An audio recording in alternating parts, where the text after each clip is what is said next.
अस्सलामुअलैकुम dear students, मैं हूं आपका फिजिक्स टीचर मोहम्मद जुल्करनैन। आज हम second year physics chapter number 12 के टॉपिक को डिस्कस करते हैं जो हमारे पास गासेस लॉ की एक एप्लीकेशन है।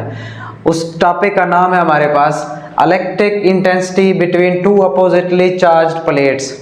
आज हमने इलेक्ट्रिक इंटेंसिटी को कैलकुलेट करना है और वो जो इलेक्ट्रिक इंटेंसिटी हमने कैलकुलेट करनी है वो दो अपोजिटली चार्ज प्लेट्स के दरमियान हमने कैलकुलेट करनी है। मतलब एक प्लेट पर पॉजिटिव चार्ज होगा और दूसरी प्लेट पर नेगेटिव चार्ज होगा। ये दोनों अनलाइक चार्ज्ड प्लेट्स होंगी। इससे पहले हमने गासेस लॉ की और भी एप्लीकेशन पढ़ी हुई है। इनफिनिट शीट ऑफ चार्ज वाला पढ़ा था। इनफिनिट शीट ऑफ चार्ज में हमने चार्ज उस सरफेस के ऊपर डिस्ट्रीब्यूट किया था, फिर वहां हमने गासियन सरफेस को इंट्रोड्यूस करवाया था।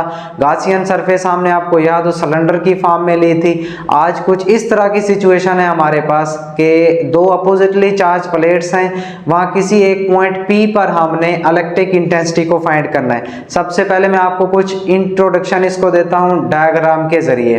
तो डायग्राम पर आ जाएं। ये सपोज करें हमारे पास प्लेट 1 है और ये हमारे पास है प्लेट 2। इस प्लेट 1 पर हमने पॉजिटिव चार्ज को यूनिफॉर्मली डिस्ट्रीब्यूट किया हुआ है और प्लेट 2 पर हमने नेगेटिव चार्ज को यूनिफॉर्मली डिस्ट्रीब्यूट किया हुआ है। एक पर पॉजिटिव चार्ज है और एक पर हमारे पास नेगेटिव चार्ज है। तो इलेक्ट्रिक फील्ड लाइंस आपको पता होगा पॉजिटिव से स्टार्ट होती हैं, नेगेटिव पर जाकर एंड होती है। इनकी डायरेक्शन होती है from positive to negative.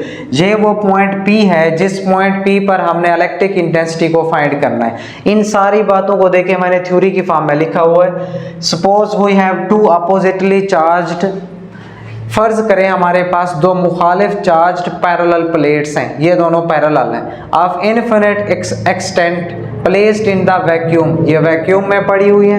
Infinite extent mean हमने इन प्लेट्स की जो हमारे पास मैक्सिमम इनफिनाइट हद तक हो सकती है उनका एक फाइनाइट पोर्शन लिया हुआ है। Charge is present at inner surface of the plate. जो चार्ज है हमारे पास वो इन प्लेट्स की इनर सरफेस के अंदर है, मतलब अंदर वाली सरफेस के है, अंदर वाली सरफेस में, बाहर नहीं है। अब नेक्स्ट इस पॉइंट P पर हमने इलेक्ट्रिक इंटेंसिटी को फाइंड करना है। उसके लिए हमें क्या कंसीडर करनी पड़ेगी? Gaussian surface. Imagine a closed hollow box such that its one end lies in the positive charge plate and the opposite side exists in space between both plates। अब हमने आज यहाँ जो गासियन सरफेस को suppose करना है वो एक क्लोज्ड बॉक्स होना चाहिए। जैसे ही आप देख रहे हैं डायग्राम में ब्लैक में जो डॉटेड लाइन आपको नजर आ रही है, ये हमारे पास एक गासियन सरफेस है। ये एक क्लोज्ड बॉक्स की फॉर्म में। इसकी जो एक साइड है वो यहाँ मैंने आपको बताया lies in side the positive charge plate. ये एक साइड इसकी पॉजिटिव चार्ज प्लेट के अंदर है और जो इसकी अपोजिट साइड है exist in the space between both plates. इन दोनों प्लेट्स के दरमियान जो स्पेस है उनके दरमियान ये वाली दूसरी इसकी साइड एग्जिस्ट कर रही है। अब इस पॉइंट पर हमने इलेक्ट्रिक इंटेंसिटी को फाइंड करना है। अब देख रहे हैं ये इलेक्ट्रिक फील्ड लाइंस दोबारा से पॉजिटिव से है नेगेटिव की तरफ आ रही है, इनकी ये डायरेक्शन है। जब इस सारे को हम सॉल्व करेंगे ना, ये एक बॉक्स है तो इसकी 6 साइडें हैं टोटल, साइड 1 2 3 4 एंड 5। यहां से आपको इसकी 4 साइडें नजर आ रही होंगी। ये 1 2 3 4, एक ये साइड है सामने वाली 5, फिर एक इसके पीछे वाली होगी। टोटल हमारे पास 6 हो जाएंगी। अगर आप फर्ज करें कि ये हमारे पास एक क्लोज्ड बॉक्स है तो अब आप देखें इसकी टोटल 6 साइडें होंगी। 1, एक ये हमारे पास, दूसरी ये है, तीसरी ये है, चौथी ये साइड है ये वाली, और साइड नंबर 5 ये है, साइड नंबर 6 ये है। तो टोटल हमारे पास इस बॉक्स की भी टोटल हमारे पास 6 साइडें होंगी। तो अब इन 6 साइडों की मैं अलग-अलग से फ्लक्स फाइंड करता हूँ। हर एक साइड की फ्लक्स को हम ऐड कर देंगे। जब हर एक साइड की फ्लक्स को हम ऐड कर देंगे तो हमारे पास टोटल फ्लक्स आ जाएगी।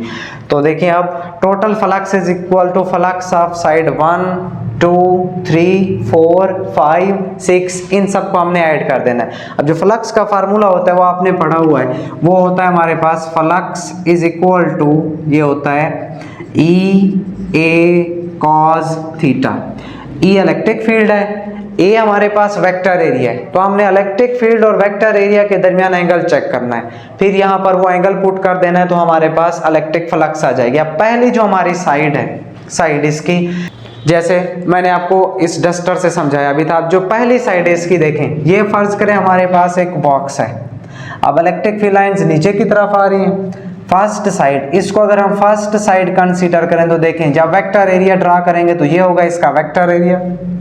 अब वेक्टर एरिया और इलेक्ट्रिक फील्ड लाइंस एक दूसरे के क्या हैं, परपेंडिकुलर। ये देखें ये वेक्टर एरिया है और ये नीचे आ रही है इलेक्ट्रिक फील्ड लाइंस, तो एक दूसरे के परपेंडिकुलर हैं। परपेंडिकुलर होंगी तो एंगल कितना बनेगा, 90।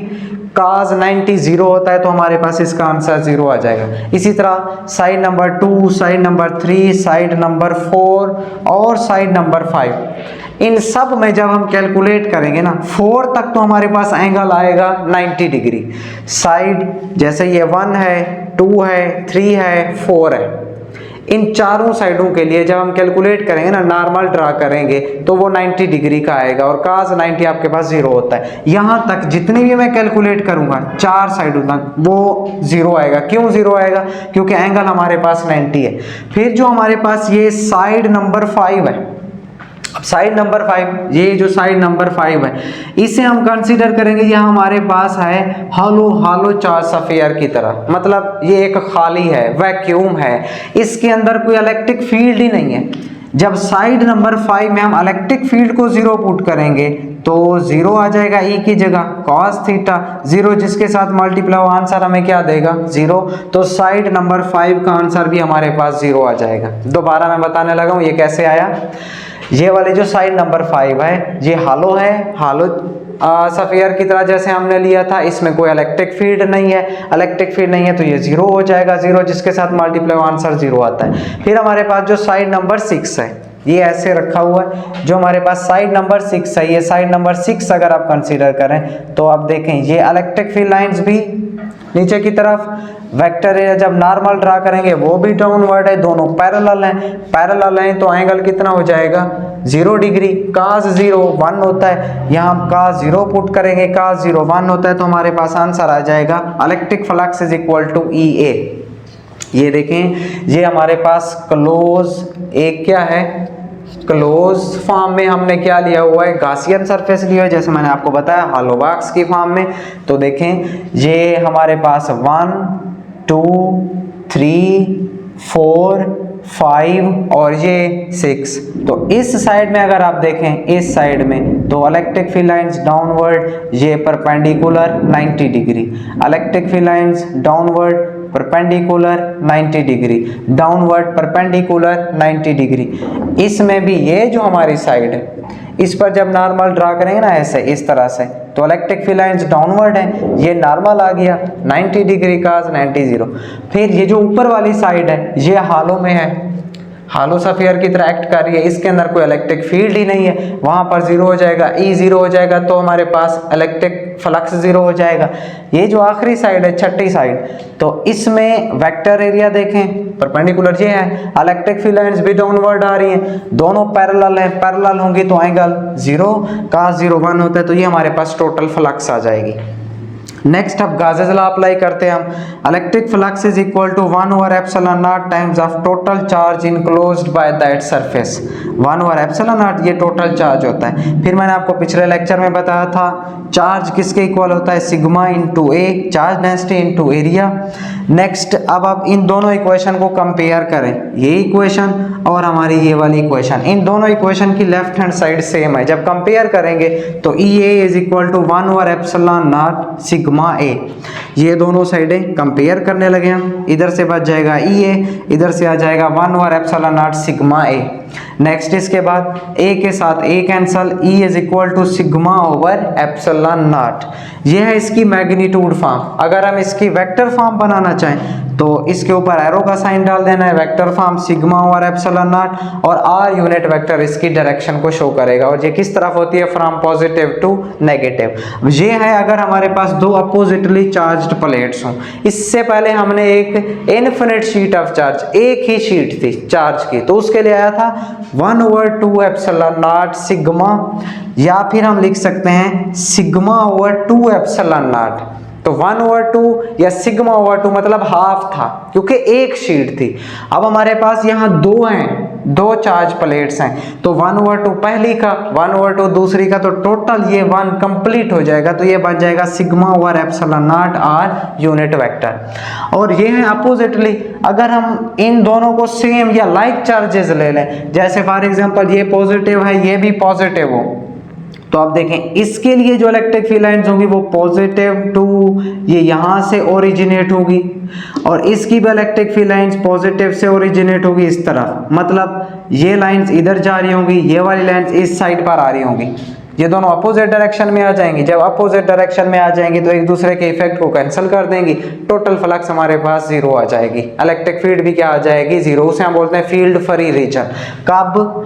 जब ये दोनों लाइक होंगी, लाइक एक जैसी, इस पर भी पॉजिटिव, इस पर भी पॉजिटिव, इस पर भी नेगेटिव हो या इस पर भी नेगेटिव हो, तब ये दोनों एक दूसरे को कैंसिल आउट कर देंगी, क्योंकि एक दूसरे के एंटी आ जाएंगी अपोजिट डायरेक्शन में, तो हमारे पास कैंसिल आउट हो जाएंगी। यहाँ पर ये अपोजिटली चार्ज है, अपोजिटली चार्ज हैं, तो हमारे पास ये वाले चार्ज प्लेट्स के लिए आंसर आया है, जो दो चार्ज प्लेट्स हैं हमारी, sigma over epsilon naught into R unit vector. ये थी हमारे पास गाउस लॉ की application, electric intensity between two oppositely charge plates. Hope so आपको समझ आ गई होगी। अल्लाह हाफिज।